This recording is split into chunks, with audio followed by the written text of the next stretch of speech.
दोस्तों, आप सबने जिन्न और खबीस जैसी चीजों के बारे में न जाने कितनी कहानियां सुनी होंगी।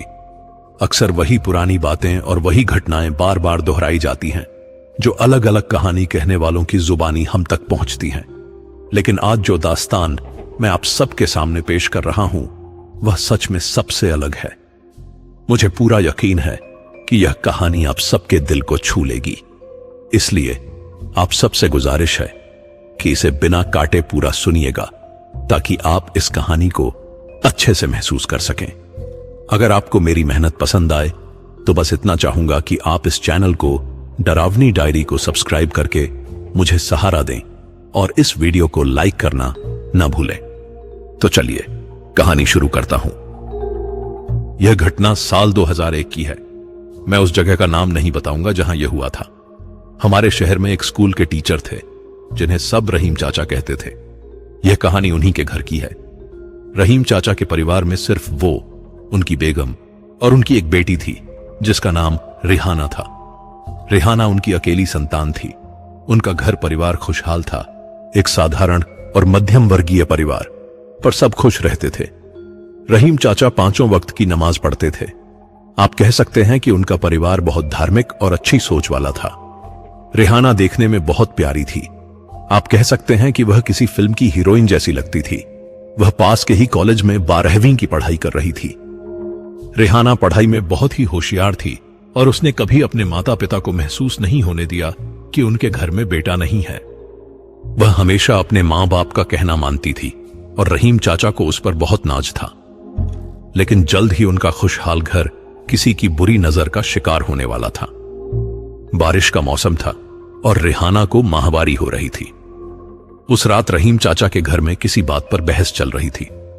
रहीम चाचा और उनकी बेगम खाने की मेज पर बैठे थे और रिहाना उनके सामने खड़ी थी। वह अपनी सबसे अच्छी सहेली की शादी में जाने की जिद कर रही थी। रिहाना की अम्मी ने कड़े शब्दों में कहा, तुम्हारी तबीयत पहले से ही ठीक नहीं है, ऊपर से तुम्हें उन दिनों में हो। रिहाना ने लगभग रोते हुए कहा, अम्मी, यह मेरी सबसे अच्छी दोस्त की शादी है। अगर मैं नहीं जाऊंगी तो वो बुरा मान जाएगी। रहीम चाचा ने भी उसे समझाया, बेटी, बाहर मौसम भी खराब है और इतनी रात तक बाहर रहना ठीक नहीं है। रिहाना ने आंसू बहाते हुए कहा, अब्बू, प्लीज अब्बू, मेरे सारे दोस्त जा रहे हैं। रहीम चाचा ने एक गहरी सांस ली और सख्ती से बोले, रिहाना, मैंने कहा ना, तुम्हें नहीं जाना है। तुम्हारी तबीयत ठीक नहीं है और इस बारिश में बाहर जाना सही नहीं है। लेकिन रिहाना कहां मानने वाली थी। अब्बू, बस कुछ घंटों की ही तो बात है। मैं शादी खत्म होते ही वापस आ जाऊंगी, मुझ पर भरोसा कीजिए। रिहाना, यह भरोसे की बात नहीं है। हमें पता है कि इन दिनों तुम्हें आराम की जरूरत है, रहीम चाचा ने जोर देते हुए कहा। तभी अम्मी ने बीच में कहा, अरे जाने दीजिए ना, हर बार तो यह ऐसा नहीं कहती। अगर शादी में नहीं गई तो दोस्त बुरा मान जाएंगे। रहीम चाचा ने कुछ कहना चाहा, लेकिन रिहाना ने बीच में ही टोक दिया, अब्बू, मैं ज्यादा देर नहीं रुकूंगी। बहुत कहने सुनने के बाद रहीम चाचा ने उदास मन से कहा, ठीक है, पर ज्यादा देर मत करना। याद रखना, कोई भी बहाना नहीं चलेगा। रिहाना को जैसे जान में जान आई और उसने हंसते हुए कहा, थैंक यू अब्बू, आप दुनिया के सबसे अच्छे अब्बू हैं। लेकिन रिहाना नहीं जानती थी कि उसकी यह जिद उसकी जिंदगी की सबसे बड़ी भूल साबित होने वाली है। रहीम चाचा ने रिहाना को शादी वाले हॉल तक छोड़ा और चले गए। शादी में खूब रौनक थी। रिहाना ने गुलाबी रंग का लहंगा पहना था और बहुत ही प्यारी खुशबू वाला इत्र लगाया था। रिहाना की खूबसूरती और उसकी महक ने सबका ध्यान उसकी तरफ खींच लिया था। रिहाना की सहेली हैरान होकर बोली, आखिरकार तू आ ही गई। मुझे नहीं लगा था कि तू आ पाएगी। रिहाना ने मजाक करते हुए कहा, अरे ऐसा कैसे नहीं आती? मेरी प्यारी सहेली की शादी है, मैं कैसे छोड़ सकती थी? उसकी सहेली ने पूछा, अब्बू मान गए? हां यार, तुझे तो पता ही है कि मेरे अब्बू कितने सख्त हैं और ऊपर से मुझे पीरियड्स भी चल रहे हैं, रिहाना ने धीरे से कहा। रिहाना, तू पागल है? पीरियड्स चल रहे हैं और तूने इत्र लगाया है? रिहाना की सहेली ने डांटते हुए कहा। अरे धीरे बोल, क्या सबको बता देगी कि मुझे पीरियड्स चल रहे हैं और तू कब से इन सब पर यकीन करने लगी? रिहाना हंसते हुए बोली। शादी की रस्में देर रात तक चलती रहीं। दोस्तों के साथ हंसी मजाक में समय कैसे बीत गया रेहाना को पता ही नहीं चला। रेहाना ने सोचा था कि वह शादी के बाद अपने दोस्तों के साथ रात भर रुक जाएगी, पर अपने कड़े मां बाप के डर से उसने रात में ही घर जाने का फैसला किया। उसकी दोस्त का भाई हसन उसे कार में घर तक छोड़ने के लिए तैयार हो गया। रेहाना और हसन जब शादी के हॉल से बाहर निकले तो रात के करीब 12 बज चुके थे। बाहर का मौसम बहुत खराब था, बारिश तेज हो रही थी। दोनों भागकर कार में बैठे। बाहर की ठंडी हवा और बारिश की बूंदें कार के अंदर तक महसूस हो रही थीं। हसन गाड़ी चला रहा था और बाहर की तेज बारिश की वजह से रास्ता ठीक से दिखाई नहीं दे रहा था। थोड़ी देर बाद हसन ने कार का रेडियो चालू किया। रेडियो पर एक पुराना हिंदी गाना बज रहा था। रेहाना ने ठिठुरते हुए खिड़की का शीशा बंद किया और कहा, हसन भाई, इस मौसम में यह पुराने गाने बहुत डरावने लगते हैं, प्लीज कुछ और लगा दो। हसन मुस्कुराया और बोला, अरे पगली, पुराने गानों की बात ही कुछ और है। यह मौसम और यह गाने एकदम सही हैं। वैसे भी बारिश में रेडियो सुनने का मजा ही अलग है। रेडियो की धीमी आवाज, गाने की उदासी और बाहर बारिश का शोर सब मिलकर माहौल को भारी बना रहे थे। रास्ता घना और खाली था। सड़क के दोनों तरफ लंबे लंबे पेड़ थे जो बारिश में और भी डरावने लग रहे थे। सफर अभी लंबा था और रेहाना के पास समय कम। तभी रेहाना ने अपनी कलाई पर बंधी घड़ी देखी। ओह गॉड, हसन भाई, आज तो अब्बू मुझे पक्का डांटेंगे। इतनी देर हो गई है और घर अभी भी दूर है। ऊपर से यह बारिश, मुझे नहीं लगता हम जल्दी पहुंच पाएंगे। हसन ने गाड़ी चलाते हुए कहा, अरे रेहाना, आराम करो, अब्बू को बोल देना कि बारिश की वजह से देर हो गई। रेहाना ने तीखे अंदाज में कहा, आप जानते नहीं हैं मेरे अब्बू को। हसन ने रेहाना को परेशान देखकर उसे दिलासा देते हुए कहा, तू चिंता मत कर, अगले चौराहे से शॉर्टकट ले लूंगा, जल्दी पहुंच जाएंगे। अब्बू को बोल देना कि मैं तुम्हारे साथ था, वो गुस्सा नहीं करेंगे। लेकिन रेहाना को यह बिल्कुल पता नहीं था कि जिस रास्ते से हसन शॉर्टकट लेने की बात कर रहा था वह एक पुराने कब्रिस्तान से होकर गुजरता था। अगले चौराहे पर गाड़ी मुड़ते ही रास्ता और भी खाली हो गया था। चारों तरफ घने पेड़ और अंधेरा था और बारिश की आवाज से पूरा माहौल डरावना लग रहा था। थोड़ी दूर चलने के बाद गाड़ी अचानक से झटके खाकर रुक गई। रेहाना ने चौंक कर पूछा, भाई क्या हुआ, गाड़ी क्यों रुक गई? हसन ने चाबी घुमाते हुए गाड़ी स्टार्ट करने की कोशिश की, पर कुछ नहीं हुआ। पता नहीं यह गाड़ी आज क्या नौटंकी कर रही है, तू रुक, मैं देखता हूं। हसन गाड़ी से बाहर उतरा और बोनट खोलकर इंजन देखने लगा। उसने टॉर्च जलाकर इंजन को देखा, पर उसे कुछ समझ नहीं आया। उसने बोनट बंद करते हुए रेहाना की तरफ देखा और कहा, कुछ पता नहीं चल रहा, शायद बैटरी में दिक्कत है या कोई तार टूट गई है। ओह शिट, तो अब क्या करेंगे? रेहाना ने परेशान होकर पूछा। हसन ने कहा, तू गाड़ी के अंदर ही बैठ, मैं आसपास किसी मिस्त्री को ढूंढने की कोशिश करता हूं, हो सकता है कोई मदद मिल जाए। रेहाना ने उसे रोकने की कोशिश की, पर हसन ने कहा, तू बस गाड़ी को अंदर से लॉक कर ले और यहीं बैठ, मैं जल्दी लौटूंगा। रेहाना उलझन में थी, लेकिन उसे पता था कि कोई और रास्ता नहीं है। उसने हसन की बात मान ली और गाड़ी को अंदर से बंद कर लिया। हसन टॉर्च लेकर सड़क के किनारे से मदद ढूंढने चला गया। रेहाना बस कार में बैठकर हसन को जाते हुए देखती रही। कुछ ही देर में वह तेज बारिश और अंधेरे में कहीं गायब हो गया। या खुदा, प्लीज हसन भाई को जल्दी से कोई मिस्त्री मिल जाए। लेकिन रेहाना को यह बिल्कुल अंदाजा नहीं था कि उनकी गाड़ी ठीक कब्रिस्तान के गेट के पास ही रुकी थी। थोड़ी देर बाद बारिश रुक गई थी और कार के अंदर बैठे बैठे रेहाना को घुटन महसूस होने लगी थी। उसने खिड़की का शीशा थोड़ा नीचे किया ताकि कुछ ताजी हवा अंदर आ सके। ठंडी हवा के साथ उसके इत्र की हल्की महक और माहवारी के खून की तेज गंध दोनों मिलकर एक अजीब सी खुशबू पैदा कर रही थीं, जिसे एक आम इंसान नहीं सूंघ सकता था। लेकिन यह गंध हवा में घुलकर किसी अनदेखी ताकत को अपनी तरफ खींच रही थी। कुछ देर बाद उसने एक आवाज सुनी, रेहाना बाहर आओ, मैं आ गया हूं। रेहाना चौंक गई। यह आवाज बिल्कुल हसन जैसी लग रही थी। उसने खिड़की से बाहर झांकते हुए कहा, भाई आप कहां हो, मिस्त्री मिल गए क्या? वह आवाज फिर से आई, पर इस बार साफ, हां इधर गेट के पास, जल्दी आओ, तुम्हें कुछ दिखाना है। रेहाना को कुछ अजीब सा लगा। लेकिन यह सोचकर कि हसन मदद के लिए बुला रहा है, वह बिना सोचे समझे गाड़ी से बाहर आ गई। ठंडी हवा और घना अंधेरा उसे थोड़ा अजीब लग रहा था, लेकिन उसने आवाज की दिशा में चलना शुरू कर दिया। भाई, आप गेट के पास क्या कर रहे हो? गाड़ी तो यहीं है ना? रेहाना ने चलते हुए पूछा। उस आवाज ने उसे फिर बुलाया। आ जाओ रेहाना, गेट खोलो, जल्दी करो। रेहाना धीरे धीरे गेट के पास पहुंची। गेट पुराना और जंग लगा हुआ था और उस पर बेलें चढ़ी हुई थीं। उसने गेट को धक्का देने की कोशिश की, लेकिन वह बंद था। भाई, यह गेट तो बंद है, आप इसे कैसे पार कर गए? उसने डरते हुए पूछा। गेट के दूसरी तरफ से आवाज आई। गेट पर एक ताबीज बंधा है, उसे खोल दो और फिर गेट को धक्का मारो, गेट खुल जाएगा। रेहाना ने गेट पर नजर डाली तो सच में गेट के बीच एक पुराना सा ताबीज बंधा हुआ था। उसकी गांठ कसकर बंधी थी और उस पर कुछ अजीब से निशान थे। भाई, यह ताबीज अजीब लग रहा है, इसे खोलना ठीक रहेगा? रेहाना ने हिचकिचाते हुए पूछा। इस बार आवाज थोड़ी तेज हो गई थी। रेहाना, देर मत करो, इसे खोलो और गेट को धक्का मारो, जल्दी करो। रेहाना ने डर और हिचकिचाहट के बावजूद उस आवाज की बात मान ली। उसके कांपते हुए हाथ धीरे धीरे ताबीज की ओर बढ़े। ताबीज की गांठ इतनी कसकर बंधी थी कि उसे खोलना आसान नहीं था, लेकिन रेहाना ने अपनी पूरी ताकत लगाकर उस गांठ को खींचकर खोल ही दिया।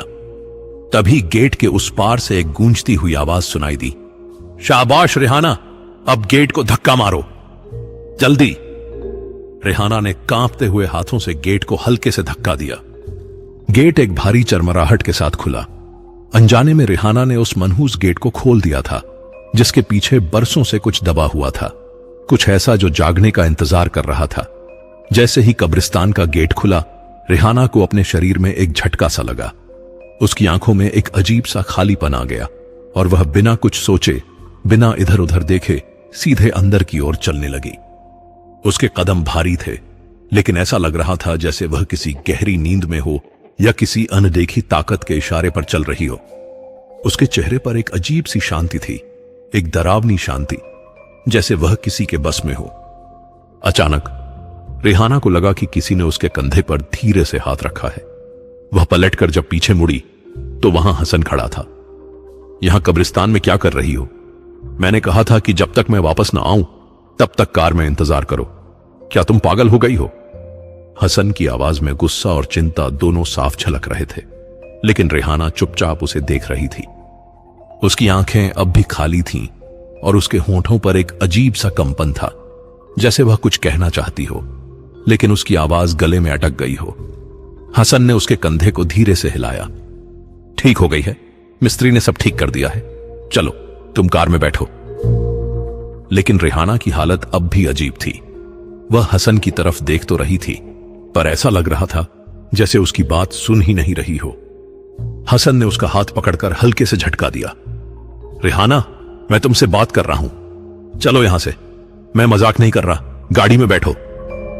इस झटके के बाद रेहाना का चेहरा बदलने लगा। उसकी पलकें कुछ बार झपकीं और उसकी सांसें तेज हो गईं, जैसे वह गहरी नींद से जागने की कोशिश कर रही हो। वह धीमी आवाज में बोली, मैं कब यहां आई हसन भाई? मुझे कुछ याद नहीं आ रहा। यह सब क्या हो रहा है? हसन ने उसकी बात सुनकर राहत की सांस ली और कहा, कुछ नहीं, शायद तुम थक गई हो। यहां अजीब बातें सोचने का कोई फायदा नहीं, चलो गाड़ी में बैठो, हम यहां से निकलते हैं। वह उसे लेकर वापस गेट की तरफ बढ़ने लगा, लेकिन जैसे ही वे दोनों गेट के पास पहुंचे, रेहाना हिचक गई। उसके कानों में कब्रिस्तान के अंदर से एक हल्की सी फुसफुसाहट सुनाई दी। मैं तुम्हारे साथ ही रहूंगा रेहाना। रेहाना ने तुरंत पलटकर देखा, लेकिन वहां कोई नहीं था। हसन भाई, क्या आपने वह सुना? रेहाना की आवाज कांप रही थी। हसन ने उसका हाथ कसकर पकड़ा और कहा, रेहाना, मैं कह रहा हूं यहां से चलो, यह जगह ठीक नहीं है। हसन ने रेहाना को उसके घर तक छोड़ा। देर होने के कारण घर के कमरे में रहीम चाचा और रेहाना की अम्मी बेचैनी से उसका इंतजार कर रहे थे। जैसे ही रेहाना ने घर के अंदर कदम रखा, रहीम चाचा ने गुस्से में उस पर डांटना शुरू कर दिया। रेहाना, यह कोई वक्त है घर लौटने का? क्या हो गया है तुम्हें? इतनी लापरवाही, क्या तुम्हें हमारी फिक्र नहीं? रहीम चाचा बहुत नाराज थे, लेकिन रिहाना कुछ नहीं बोल रही थी। वह चुपचाप खड़ी होकर उन्हें घूर रही थी। अम्मी ने उसे अपने पास खींचते हुए पूछा, रिहाना, अब्बू तुमसे कुछ पूछ रहे हैं, कहां थी तुम अब तक?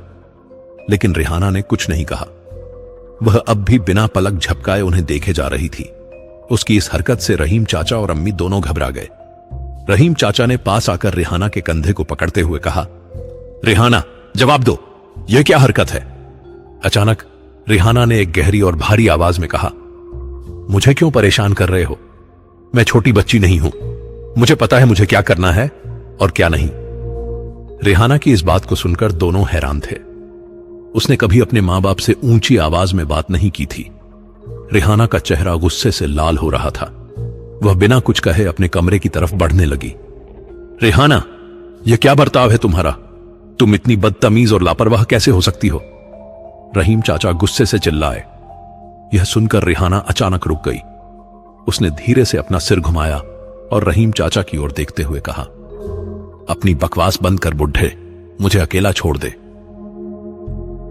उसके शब्द सुनकर रहीम चाचा का चेहरा पीला पड़ गया और अम्मी हैरान रह गईं।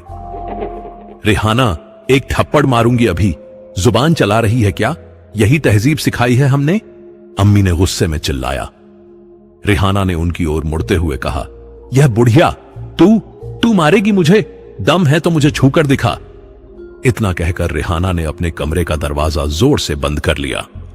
यह तो बस शुरुआत थी, क्योंकि रात अभी बाकी थी और यहीं से शुरू होता है रिहाना के परिवार का असली मौत का नाच। कुछ घंटों बाद अचानक रिहाना के कमरे से अजीब आवाजें आने लगीं। ऐसा लग रहा था जैसे कोई रो रहा हो, कोई रहम की भीख मांग रहा हो। यह आवाज सुनकर रहीम चाचा और अम्मी दोनों रिहाना के कमरे की ओर भागे। उन्होंने कमरे का दरवाजा पीटना शुरू कर दिया। रिहाना बेटा, क्या हुआ?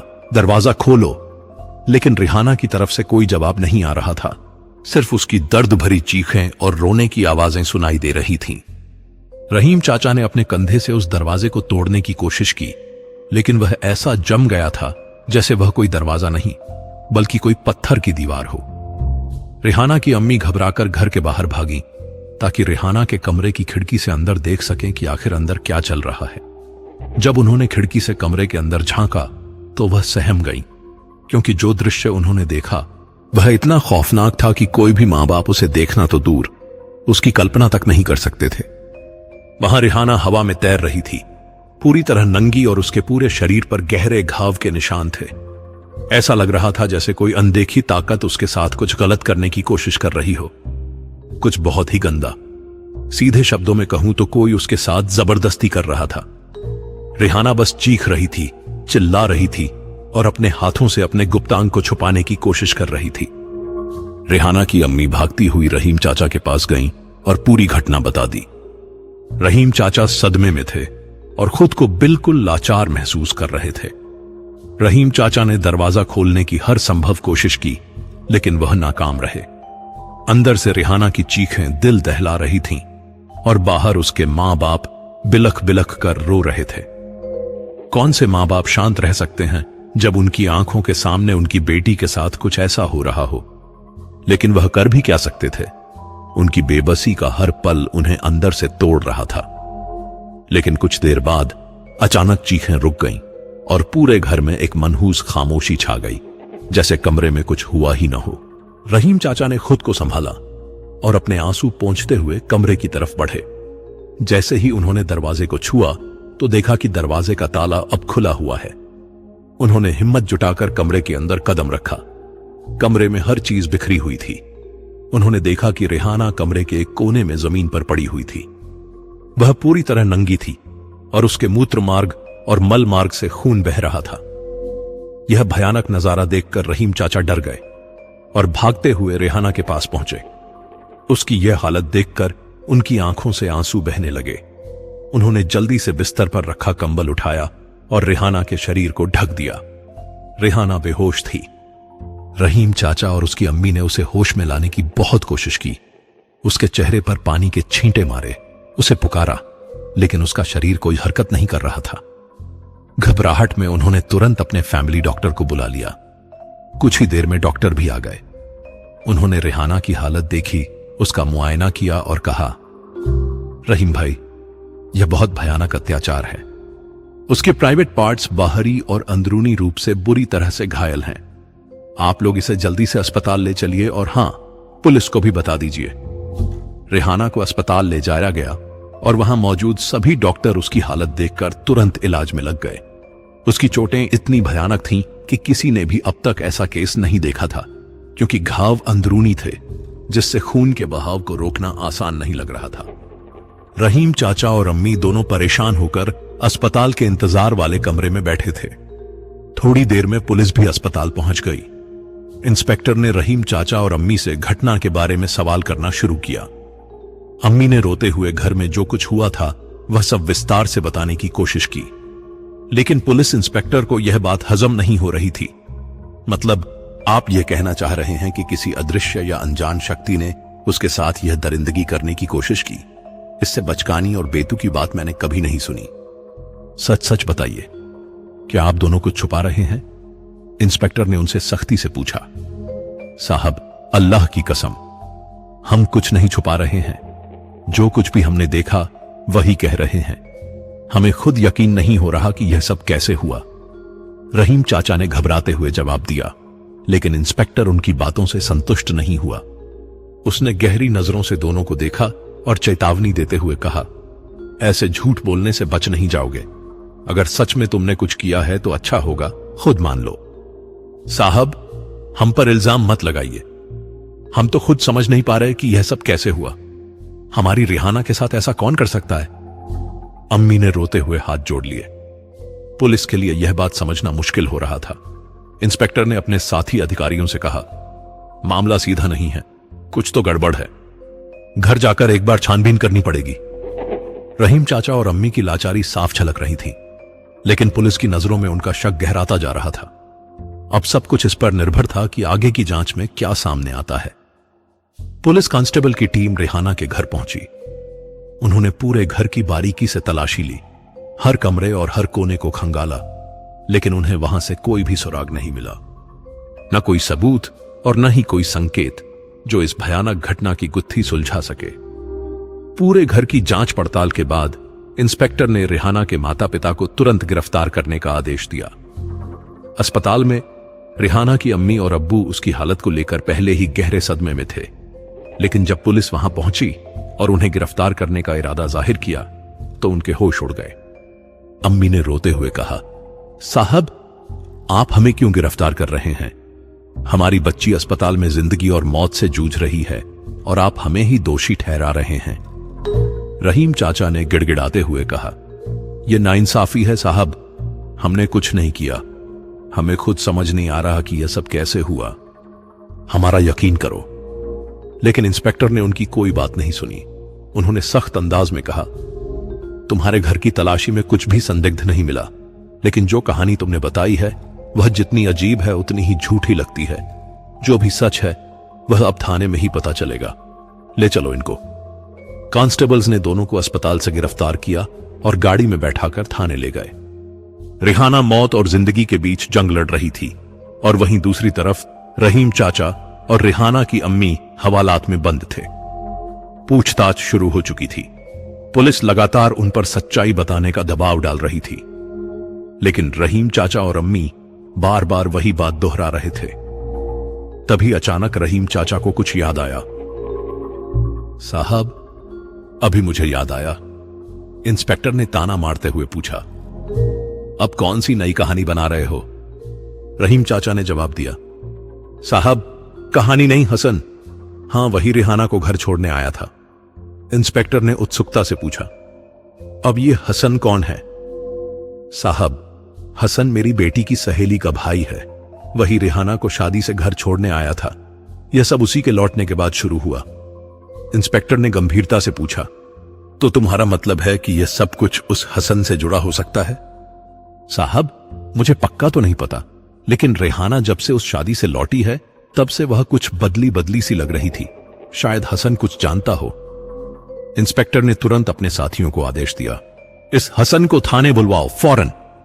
हसन को हिरासत में ले लिया गया था और पूछताछ शुरू हो गई थी। लेकिन हसन भी बार बार वही बयान दोहरा रहा था। मुझे सच में कुछ नहीं पता साहब, मैंने बस उसे शादी हॉल से उसके घर तक छोड़ा था, उसके बाद क्या हुआ मुझे नहीं पता।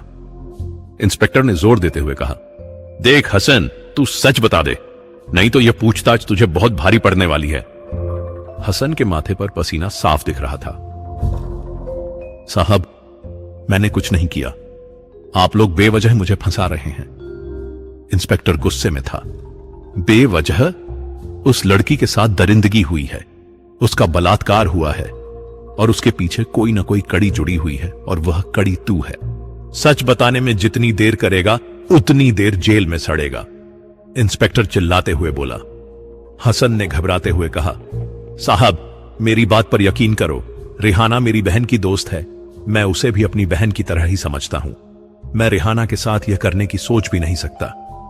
इंस्पेक्टर ने सख्ती दिखाते हुए कहा, अगर तुमने कुछ नहीं किया तो फिर याद करो शादी में क्या हुआ था, कोई ऐसा वाकया जो तुमने देखा हो जो रिहाना की इस हालत की वजह बन सके।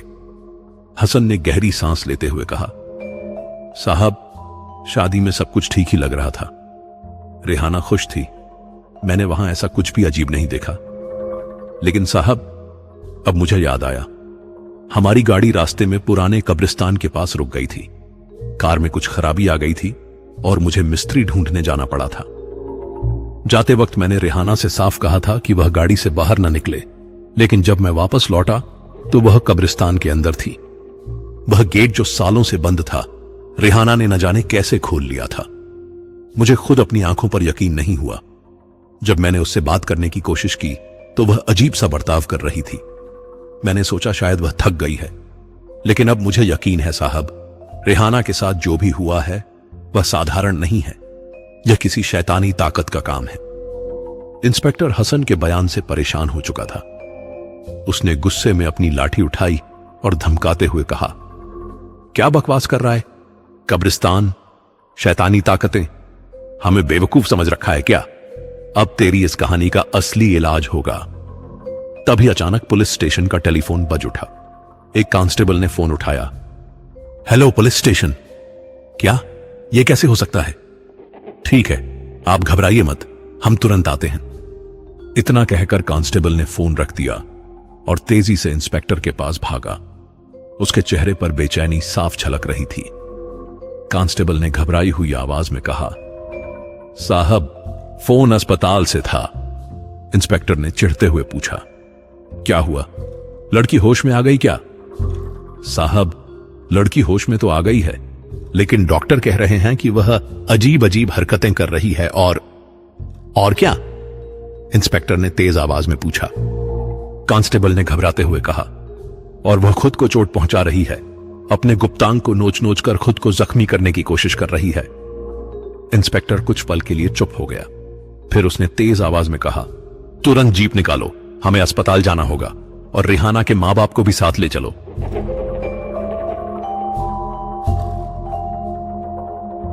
तो दोस्तों, आपको यह कहानी कैसी लगी? क्या आपको लगता है कि रिहाना के साथ जो कुछ हुआ वह वाकई किसी शैतानी ताकत का काम था, या इसके पीछे कोई और राज छिपा है? और अगर वह शैतानी ताकत थी तो क्या आपको लगता है कि वह सिर्फ काम वासना के लिए आई थी, या उसका कोई और मकसद था? इन सवालों के जवाब जानने के लिए इस कहानी के अगले भाग का इंतजार करें। अगर आपको यह कहानी पसंद आई तो डरावनी डायरी चैनल को सब्सक्राइब करें, वीडियो को लाइक करें और इसे अपने दोस्तों के साथ शेयर भी करें। नीचे कमेंट्स में अपने नाम और शहर के साथ अपनी राय हमें जरूर बताएं।